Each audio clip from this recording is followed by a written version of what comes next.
Welcome to back my channel. আজ আপনাদের সঙ্গে ভীষণ মজার একটা নুডলস রেসিপি শেয়ার করব। ঘরে থাকা অল্প উপকরণ দিয়ে খুব সহজেই তৈরি করে দেখাবো। আশা করছি রেসিপিটি আপনাদের কাছে ভালো লাগবে, তাহলে দেখে নিন। আর এই নুডলস বানানোর জন্য আমরা প্রথমে আলু সিদ্ধ করে নিব।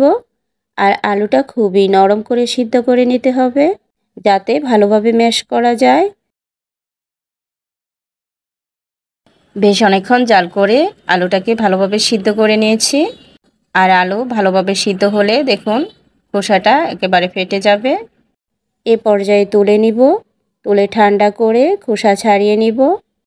আর খোসা সহ আলু সিদ্ধ করার কারণ হচ্ছে খোসার নিচে যে ভিটামিন থাকে, খোসা সহ আলু সিদ্ধ করলে সেটা আর নষ্ট হয় না।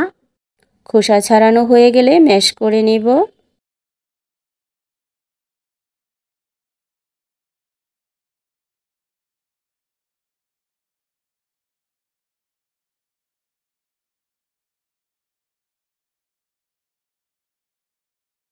ম্যাশ করার পর এবার প্রয়োজন মতো আটা দিয়ে মিডিয়াম শক্ত করে একটা খামি মাখিয়ে নিব। আর আটা ময়দা যেটাই হাতের কাছে থাকুক না কেন সেটা দিয়েই খামিটা মাখাতে পারবেন। খুবই মসৃণ করে খামিটা মাখাতে হবে।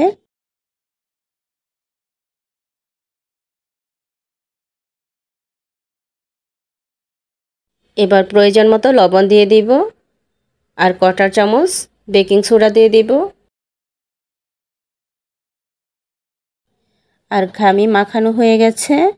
এখন লম্বা করে নুডলসগুলো বানিয়ে নিব। খুব বেশি চিকন করা যাবে না, একটু মোটা করেই বানাবো।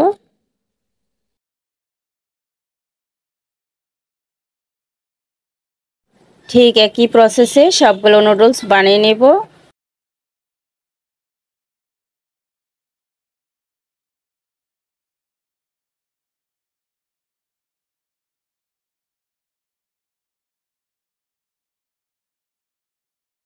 সবগুলো নুডলস বানানো হয়ে গেছে।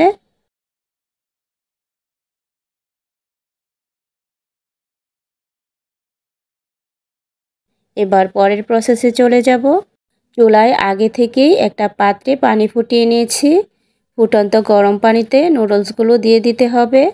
নুডলস দেওয়ার পর 2-1 মিনিট অপেক্ষা করব। খুব বেশিক্ষণ সিদ্ধ করার প্রয়োজন নেই। সিদ্ধ হয়ে গেছে, দেখতেই পাচ্ছেন নুডলসগুলো ভেসে উপরে উঠে আসছে।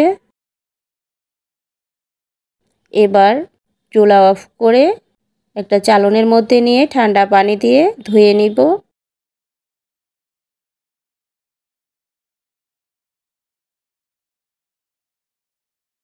চুলায় আরেকটা ছোট পাত্র বসিয়ে দিয়েছি, তার মধ্যে 4-5 টেবিল চামচ সয়াবিন তেল দিয়ে দিব।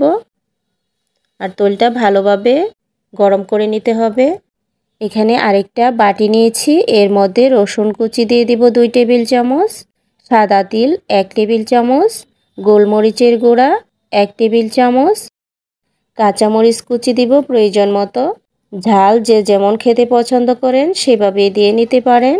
সব কিছু দেওয়া হয়ে গেলে এবার ফুটন্ত গরম তেল এই উপকরণগুলোর উপর দিয়ে দিব।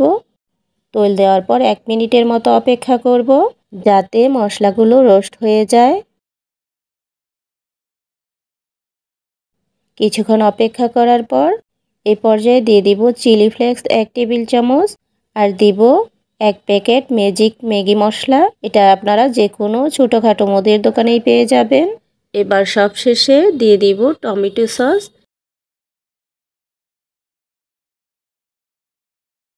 এবার সব কিছু দেওয়া হয়ে গেলে একটা চামচের সাহায্যে ভালোভাবে মিশিয়ে নেব। যেহেতু এখানে নুডলসের মধ্যে লবণ দিয়েছি, তাছাড়া টমেটো সসের মধ্যেও লবণ আছে, সেজন্য এখানে কোনো লবণ দেইনি। মিশিয়ে নেওয়ার পর এবার সিদ্ধ করা নুডলস দিয়ে দিব, দিয়ে আবারও ভালোভাবে মিশিয়ে নেব। আর এটা আমার হোমমেড টমেটো সস। আপনারা যদি এই রেসিপিটি দেখতে চান তাহলে কমেন্টস করে জানাতে পারেন। আর লবণটা আপনারা চেক করে দেখে নেবেন ঠিকঠাক আছে কিনা। সব কিছু একসঙ্গে ভালোভাবে মিশিয়ে নিয়েছি। এই তো হয়ে গেল ভীষণ মজার স্পাইসি নুডলস রেসিপি। আমি কিন্তু মোটেও বাড়িয়ে বলছি না, আপনারা বাসায় তৈরি করে খেলেই বুঝতে পারবেন কতটা মজাদার। আশা করছি রেসিপিটি আপনাদের কাছে অনেক বেশি ভালো লেগেছে। আর যদি ভালো লেগে থাকে তাহলে লাইক আর কমেন্টস করতে একদমই ভুলবেন না। চ্যানেলে নতুন হয়ে থাকলে লাইক কমেন্ট সাবস্ক্রাইব করে পাশে থাকবেন। আবারও চলে আসব অন্য কোনো মজার রেসিপি নিয়ে। সেই পর্যন্ত সবাই ভালো থাকবেন। আল্লাহ হাফেজ।